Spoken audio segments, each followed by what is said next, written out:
Hi everyone, it's me, Miss Louderback, and I'm just going to walk you through your notes for Geology on Mars, slides 8 through 13 today in your interactive notebook. So these are things that we did in class. If you need the extra assistance or video, this video here should help you if you missed out.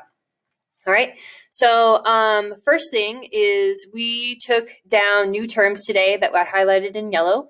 So we did the planetary geologist, which is a scientist who studies the geosphere of planets in our solar system. Geologic process, which is an event or series of events that cause changes in the geosphere, such as water flowing or lava. And then lastly, we added the definition for landform, a feature that forms on the surface of a planet, such as mountain, channel, or a sand dune. So I started off with reviewing the unit overview, which basically we're hoping to answer the question, how can we search for evidence that other planets were once habitable? That's our key question, habitable, meaning that they have the conditions for life to support life, all right? So Earth is habitable. We have life on Earth. So we're looking for other planets that might have conditions to support life. All right, what we're going to expand today is your role as a planetary geologist for the Universal Space Agency. Now, obviously, the Universal Space Agency is not a real agency like NASA or SpaceX, but everything you're doing in this unit is based on real science that has been collected from NASA. So just keep that in mind, okay? So we talked about Earth systems the other day, and that systems are interacting parts that form a complex whole, and that the Earth system is made up of hydrosphere, atmosphere, biosphere, and geosphere. Then we explored the other rocky planets in our solar system, Mercury, Venus, and Mars, and we explored how each of these planets compared to Earth based on the systems, okay? So we looked closely at Mercury, Venus, and Mars, and compared their geosphere, hydrosphere, atmosphere, and biosphere to Earth to determine which of these planets is similar to Earth by their selective spheres. Based on the data collected and you observed, both in class and then reading through the links, we should have come to the conclusion that Mars is the closest in similarity to Earth. And that the reason why Mars is closer to similarity to Earth is because both Mars and Earth have frozen ice at the poles. They also have a geosphere that is similar to Earth in terms of landforms and geologic features that we have found on the planet. And then Mars also has a thin atmosphere, which is, it's thinner than Earth, but it is an atmosphere as a whole, and it's not as dramatic and thick as Venus. So Mars is the closest planet to Earth in terms of similarities between systems. So our focus now is kind of looking for evidence of life on Mars.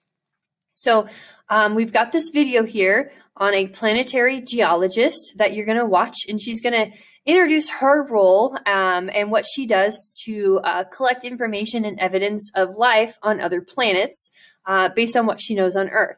So what you're going to do is you're going to probably pause the video that I'm explaining in the directions, watch her video, and then you'll answer the two questions on the next slide.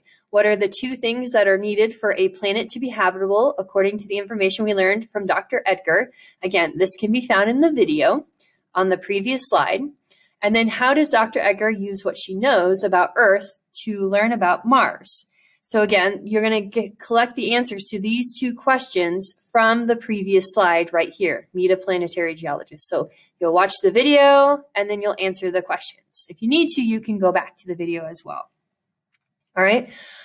Ultimately, though, we know that we're looking for signs of habitability. Mars is currently a dry planet with no large bodies of water, such as lakes or oceans, specifically no large bodies of flowing water. We have found water ice at the poles, but the key for life and supporting life is flowing water. However, Mars could have looked different in the past, such as the search for signs of past liquid water is important to understanding whether Mars was ever habitable. The planet Earth is 4.6 billion years old, okay? And from that, and our knowledge of the Earth and the age of the moon, we can assume that Mars is the similar age. And much like Earth, which is constantly changing and moving, we assume Mars at some point could have looked very different. And so that's what we're looking for, is evidence of habitability. Was Mars at one point in the history of the universe different than what it is today? We know that on Earth, flowing water often shapes land in particular ways. And as a planetary geologist, we're looking at satellite images of Mars for similar features. So Dr. Egger here, she often looks at landforms found on Earth in Arizona and compares them to images that she sees from Mars to see if they are similar in forms of their formation of structure and rock formations as well. So what you're going to do is you're going to explore geology on Mars. So you can use Google Mars to look at mountains, plains, canyons, ridges, dunes, and craters. These are all what's known as landforms, okay? Landforms are features that form on the surface of the planet. Some landforms are formed by flowing water. Remember that just because there are no bodies of liquid water on Mars, that does not mean that they did not exist on Mars in the past. Scientists look for landforms that might have existed from flowing water in the past. But even when scientists find a landform that looks like it could have been formed by flowing water, it is difficult to be certain. However, on Mars, there are many volcanoes that have erupted in the past. Flowing water can change the shape of the land in ways that are similar to flowing water today and flowing lava today. That should be lava. Today, you and your partner are going to use Google Mars to look for landforms that have been formed by flowing water on the lava or by lava. So we've been able to, over the past 50 years, have collect multiple data points on the surface of Mars by scientists using different instruments and cameras that have been placed on satellites, landers, and rovers to collect information on the surface. This interactive map called Google Mars will allow us to directly examine the information that can be collected about Mars's surface. So you can watch the video here to see more about the features of Google Mars that are available to you. But essentially, you're going to open up Google Mars, and you are going to explore two different landforms to see. Now, the landforms are right here. They include mountains, plains, canyons, ridges, dunes, and craters. So you're going to click on something that's of interest to you. You're going to write down the name of the mountain, which is often in blue with a link, or the name of the dune, any of these features. They all have names. They're in blue here. And then you'll write them down as your landform, and you're going to create an observation and then a description on what you think might have formed it. I would like two different landforms. So one could be a mountain, the other one could be a dune, one could be a ridge, the other one could be a crater.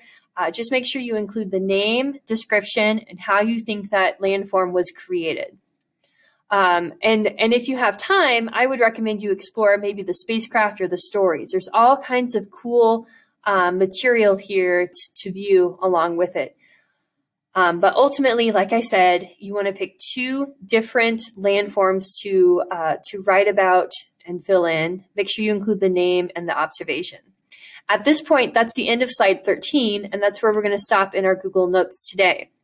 Once you have finished your Google Notes for slide 13, there is an assignment on Friday's lesson. So if you go to your Google Classroom and click Classwork, there's an EdPuzzle video here called A Brief History of Mars Exploration. I would like you to watch this EdPuzzle and answer the questions for points for today. It's only a 4-minute video with the questions as a whole, so it shouldn't take too awfully long to complete. So again, you've got the Google Mars notebook, slides 8 through 13, and then the EdPuzzle to accomplish today. I hope you have a great day, and I'm looking forward to seeing you again in class. Bye.